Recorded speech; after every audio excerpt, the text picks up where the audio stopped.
I'm Mike Kelly from Project Healing Waters Omaha, and tonight we have a special guest from Down Under, from tomorrow. Paul Fefedeles um, is going to tie some flies for us. He's from Port Macquarie, Australia.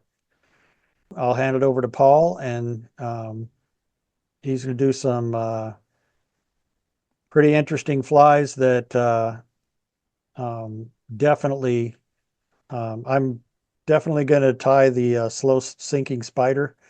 Uh, the other ones are also really good flies. I've seen them on their YouTube channel. I think it's Hastings Fly Fishers.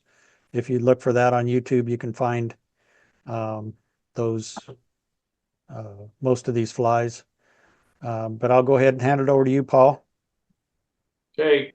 As I said, I live in Port Macquarie, New South Wales. I live in what they call an over 55s land lease village, where you rent the land and you own the house. I've lived here for about 8 years, and it's sort of we got the best environment supposedly in Australia, and the main value of Port Macquarie is we're a lot of tourists and a lot of old people. This is a lot of retirement villages in the area. I'll tie 3 flies. This first one's a slow sinking spider. I have never used it, but Mike liked it, so I'm gonna tie that one. Did everybody get the handouts, or I'll just share it? Did that come across? Not yet. There it is. Okay. And that's by Mill Morrison. It's not one of my flies. Now, I've never fished it, so I don't know. I haven't had a chance to fish it yet. So I'll tie that one first. Switch cameras to my materials.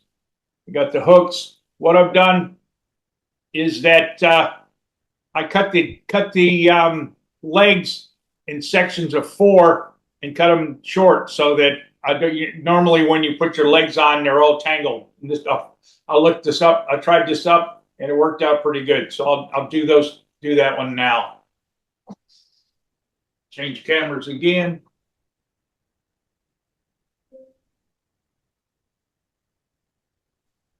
But I cut them in, they're real fine rubber legs, but I cut them in 4s. I don't know whether you can see that or not.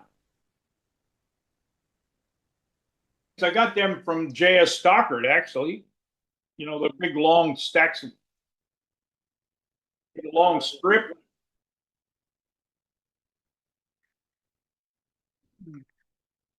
They come in a long strip like that. And I cut them off a little bit longer than I need. And I cut them in 4s, because you need 4 flies for or 4 legs for the fly. It's a pretty easy fly to tie.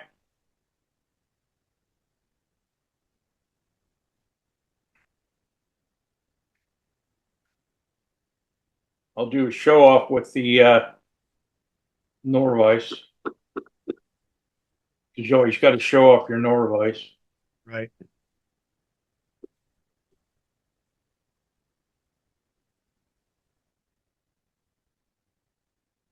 And there's only 3 materials. And what you do is you tie on both materials at the same time. And whichever material you're going to use for the top, for the wing case of the fly, you tie that closest to you. So I'm going to tie in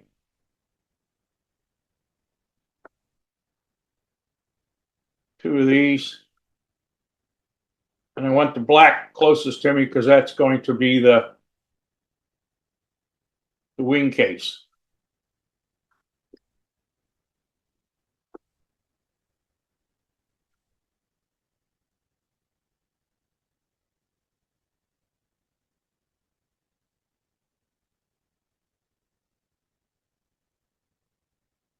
Get lazy again.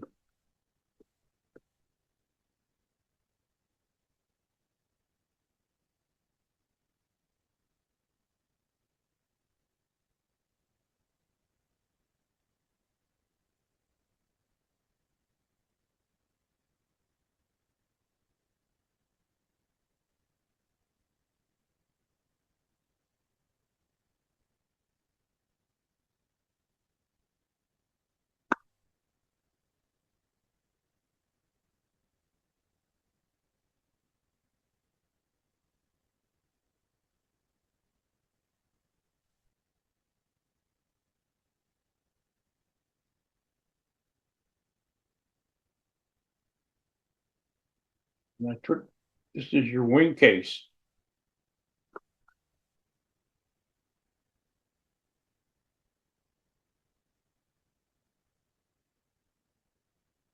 Now, normally,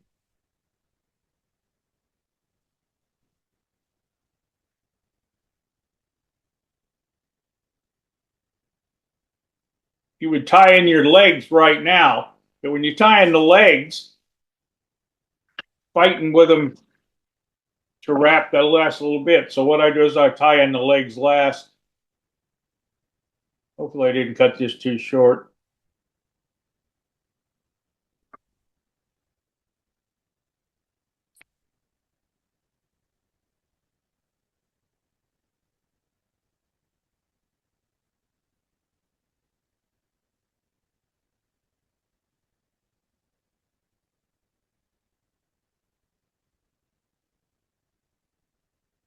Now what I do is I cut the thread and reattach it where I want to put the legs in.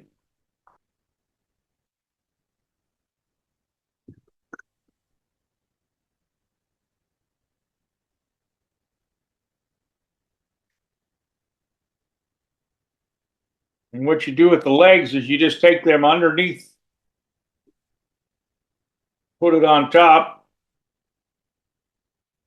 give it a couple of wraps, figure out how long you want them in the front, how long you want them in the back.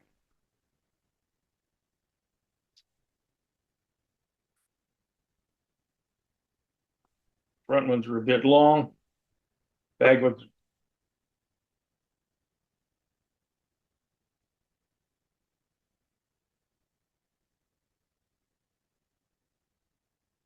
And then you get your bobbin.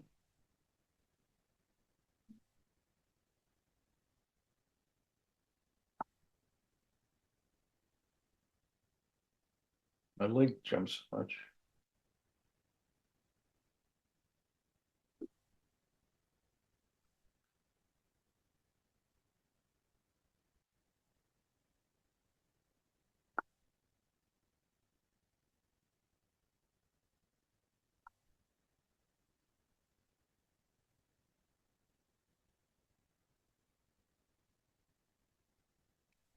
Only when you're tying on TV do you get clumsy.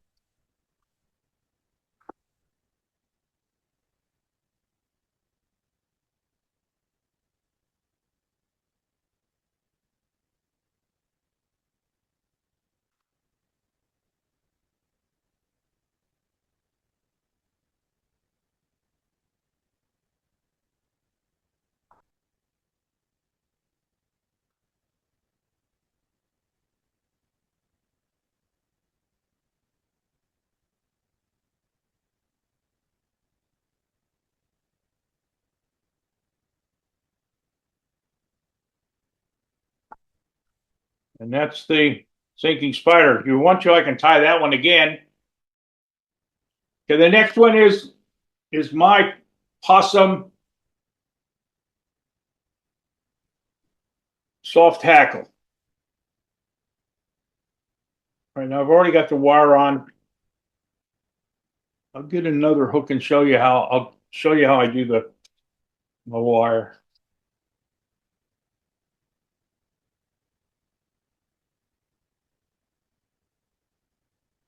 I used lead-free wire, and what I do is I hold it in my hand,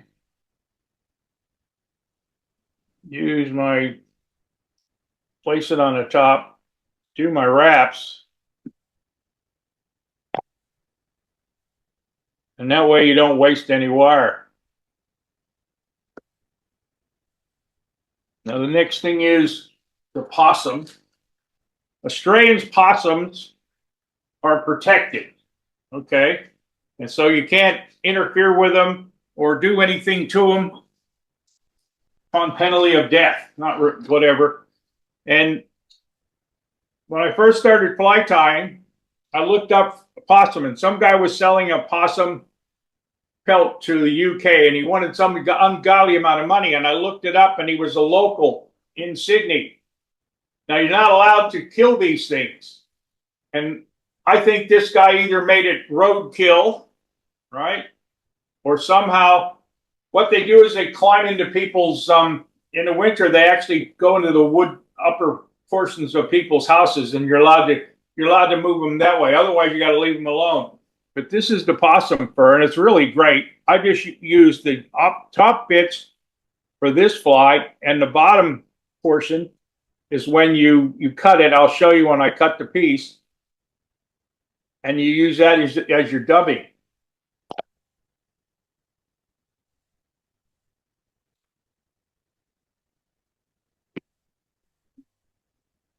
So I have a big hunk of this possum. You think it's a lot, but when it gets wet, it gets narrow, and you pull that out, and all that stuff you can use as dubbing. I don't dye dubbing or whatever, but I just use it. And I just put it in a big jar as I use it. Now, when I'm setting the feathers up, if you're tying them, I always tie a bunch at a time. Put all the wire on the lead-free wire on the hook, and then I take the feathers and prepare the feathers. So this is a wood duck feather. And what I do is I take all the junk off of it.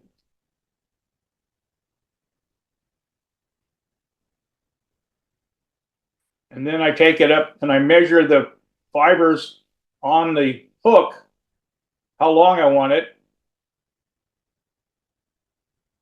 And so now that feather is ready to tie. Now, if you're tying 6 flies, make 8 feathers, because I always screw up more than I would need. Okay, now the thread I'm using is it's called woolly nylon. It's nylon stretch overlocking thread, and there's a lot of colors. The thing is it stretches, and you can really put a tight grip on it, and it doesn't break real easily. Never bring my wire up. I always keep it in that area there if I'm doing soft hackle, so I have room.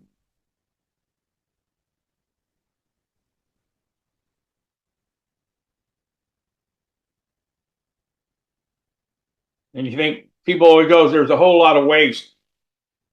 When you buy the roll of when you buy the roll of woolly nylon, you get 1,500 meters for $8, so it doesn't really matter.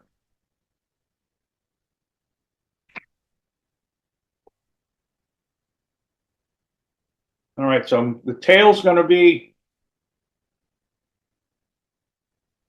these fibers. Get all the junk out, put it in the dubbing group.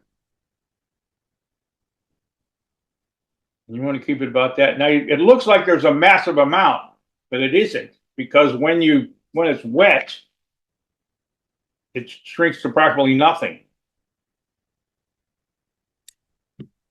So I tie that in using that lead-free wire as a guide, a bit long. Now, Jim Ferguson said the last thing you wrap forward is the first thing you tie in. So I'm tying in the ribbing, which is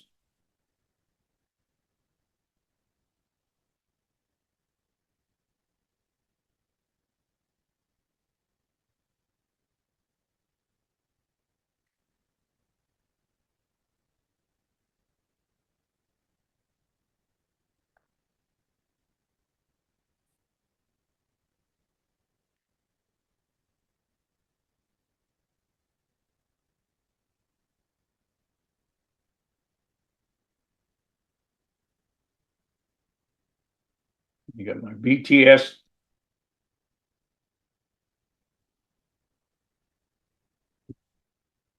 Now, the flies I tie are fishing flies, and so they're not going to win any awards for beauty. My theory is that if you the fish usually eat the cripples. It's sort of like nature.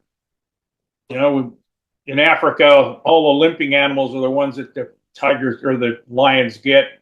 Well, my theory is that the all the ugly flies that look like they're dying or whatever is what the fish end up eating.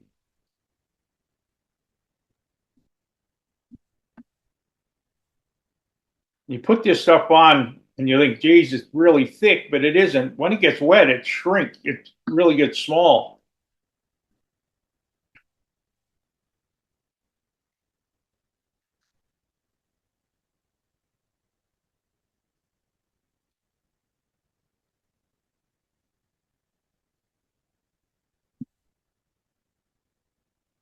And I reverse rivet. I think the sparkle really does its attention. I fished this one just last month or beginning of the month, and this was the second best fly. When I go, because I tie flies more than I fish, whenever I go fishing, I don't spend much time catching a lot of fish on one fly. I'll catch a couple fish on a fly and then change to something else, whether it works or not. What I've done is I've got the Velcro slips or strips that you buy that you can stick together. Or if you cut them in half and fold it on, you end up with a real nice brush that you can rough things up with.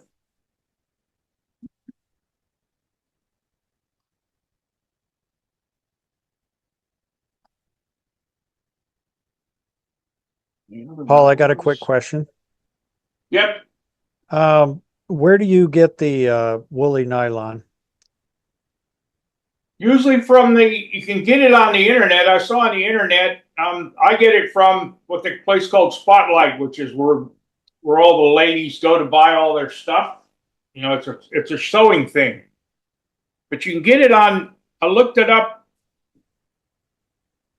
for another guy. I'll send you but you get it on Amazon. I saw that you can get it on Amazon and some places. Normally online, if you search for it, it'll say Walmart has it, but it's Yeah, it's only an woolly online nylon purchase or or whatever. stretch nylon But it's $9.99 for that big spool of it. for nothing. Yeah, it's good. You can really rough it up when you're using it. There's all sorts of colors. The only color you can't get is chartreuse. And I tried. I had some lady in a shop that sells thread, and she was checking for England and whatever. Okay, I take that feather that I fixed.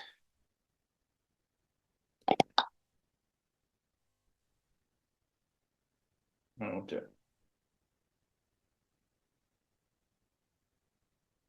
And use my hackle pliers to get the spot. Fold it all back.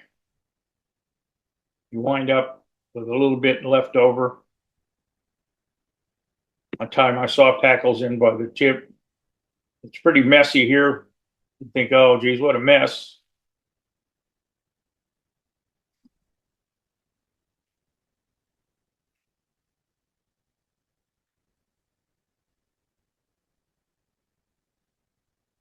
Now, I learned this tip on one one something on one day on YouTube, and you use your hackle pliers to fold everything back.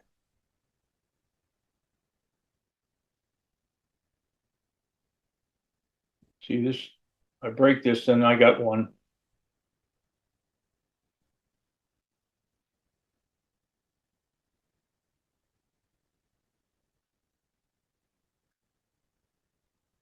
And goes, it's really looking crappy. Yeah, it's terrible. One of the bennies is soft hackle.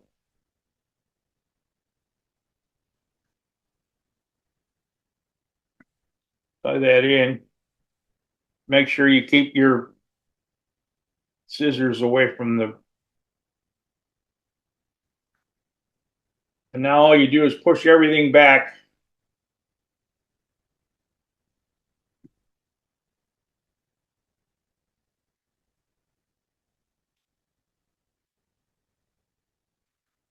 And you can.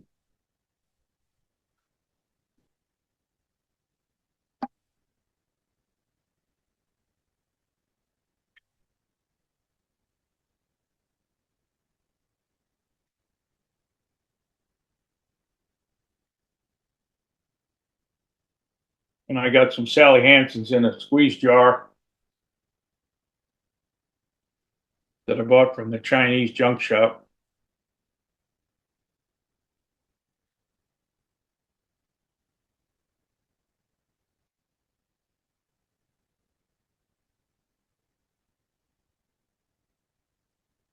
Fancy brush. And what I usually do is all men have a pink and black hair dryer.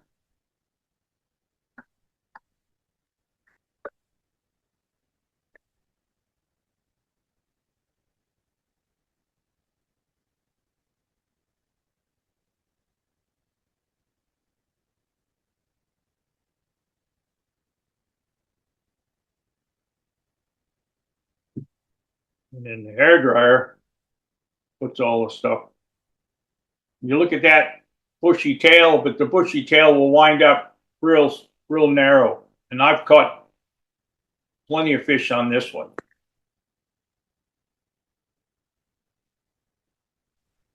Any questions on that one? Am I still there?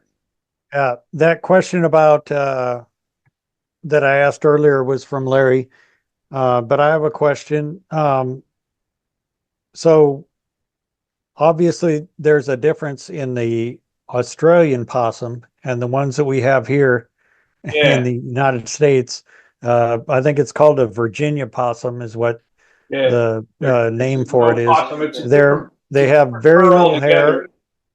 altogether. You can hardly see any hair at all. They definitely don't Yeah. have that under fur. And so what you can do is what I used to do. I also do is you get your wife's makeup brushes, and you can use that stuff as for the tails, and you can use that for your tails. I got all different kinds. If you white, you get dark. One thing that we can get that's pretty similar is badger hair. You can get a 2x2 strip that's pretty cheap, and that'd work real good for that tail, I think. But the Yeah. other thing is Or that even, wood yeah, I duck, mean, what he's calling a wood duck, is even marabou, also a or different actually bird than any what we. soft hackle. I just like wood duck because somebody gave me one of the pelts. Right. But there's a wood duck that we see in the United States, and there's also wood duck that is a lot different than I've seen Yeah, him tie several flies with wood duck, and his wood duck is a lot different if you look at the pelt that he has there. Um, lots of flies, lots of Now feathers. that right there looks very similar. The barred feathers there, that looks similar Yeah. to the flank feathers that we have on our wood ducks, Well, but that's I think the it's a different monthly fly species. tying fly for the Hastings fishing was I did a wood duck marathon with 6 different flies that that you could make. So it's like 36, 30 or 30 flies. There, it was a tie, and then we, it was like I call it the wood duck marathon.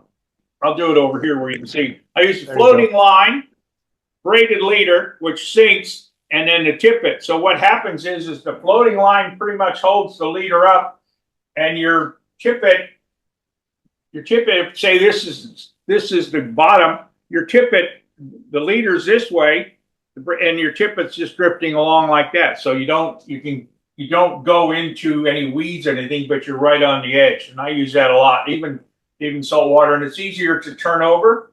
And then one of the superstars here in Sydney, or not in Sydney, but in Victoria, did a course with him, and he doesn't use anything less than the 6-pound tippet.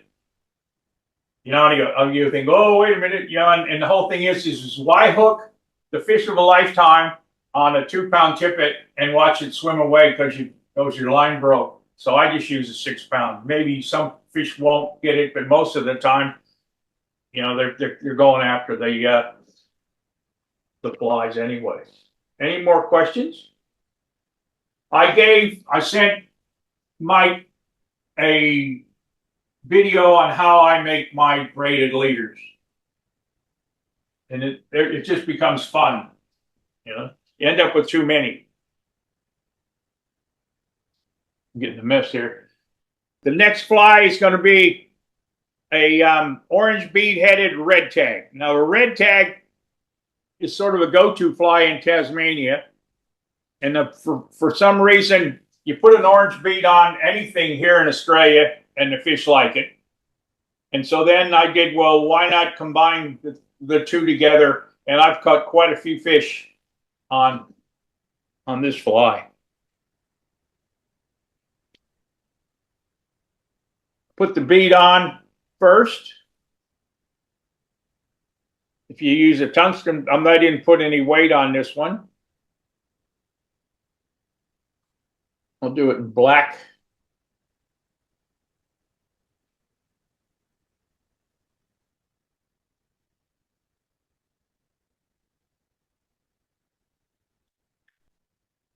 Developing a real mess here on the table.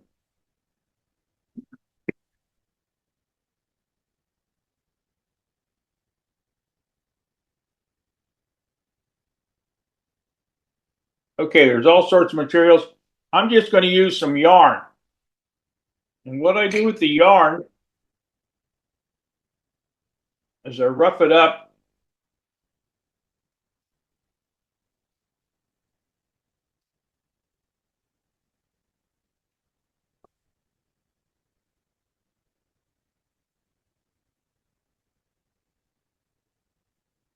Cut it square.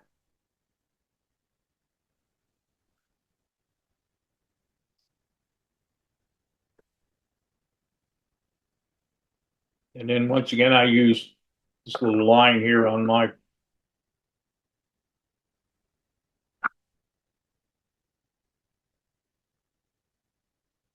and Al said, okay, now I'm using silver wire. I went to the local electrical store and bought the full space power cable thing here. You pay $2 for a meter of the stuff, and that's enough right there to last the rest of your life.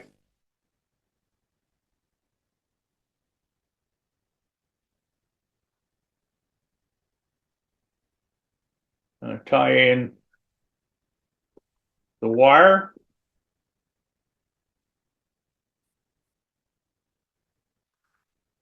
And I have a hackle. It doesn't matter what size hackle. I'll use the brown one here. I mean, you could use a grizzly.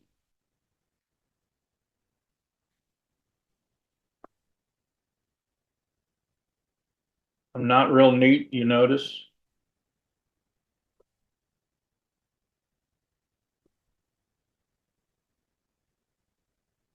Okay, now I get a few strands of this really lousy peacock curl.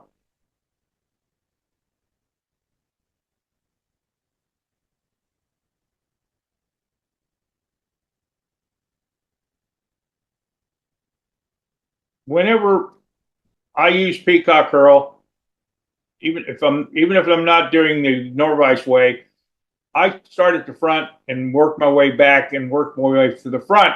That way, if you miss any spots, it winds up even.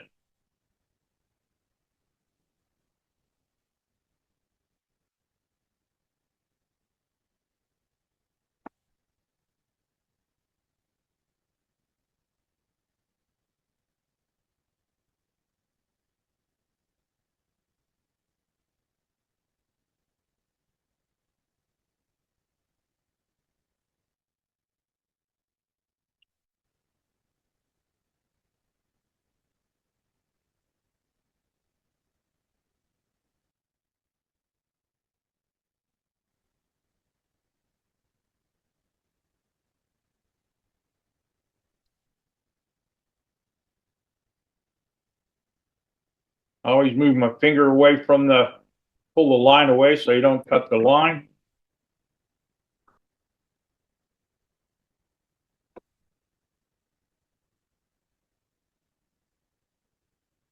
F hitch.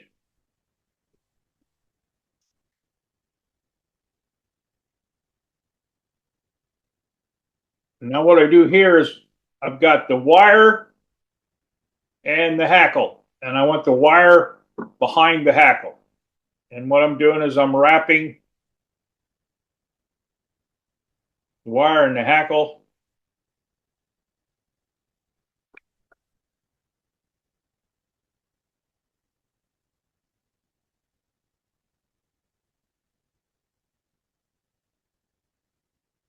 And I have special scissors that I use for cutting wire, and that's the only way I cut wire, scissors.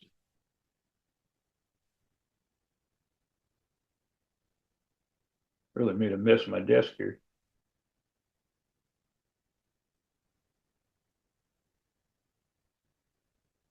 Okay. Now, it didn't really matter what size hackle I used because I'm just cutting it off anyway.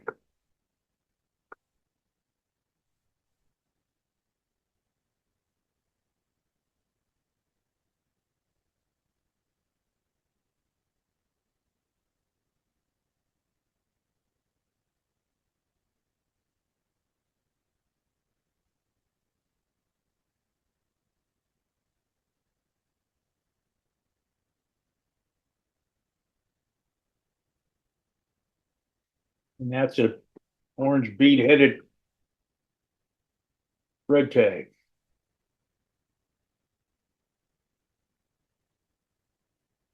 And that one catches fish like crazy.